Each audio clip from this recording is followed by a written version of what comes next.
năng ai bong bồn khơi mà dạ ní khơi bong bồn dân là u chởn tên tại toàn năng sang lang thái bong bồn bà năng ấy ở đang thường mà chơi bong bồn bà bảo vệ lang thái bà đấyហើយថ្ងៃនេះបង្ហាញតទៅនឹងរថយន្ត Chevrolet Track OS បងប្អូនជាប្រភេទកន្សឹបឡានកាត់ស្ពណ៌ហើយបងប្អូនដែលផ្ដោតទៅលើការសំចៃបងប្អូនអាចកលែងមើលមកគ្រឿងនេះបានអានេះ100គីឡូស៊ីចន្លោះខ្ទង់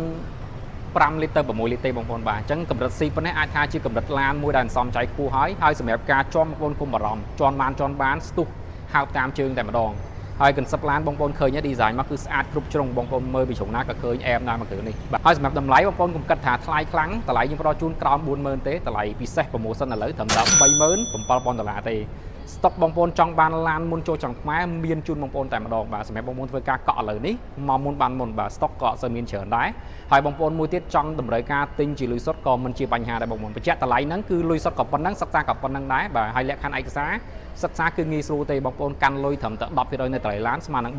$3700 មានឯកសារភ្ជាប់តែ 4-5 សន្លឹកហើយបងប្អូនអាចសិក្សាដកទញ្ញនៅក្នុងមុនចូលចំខ្មែរនេះបានតែម្ដង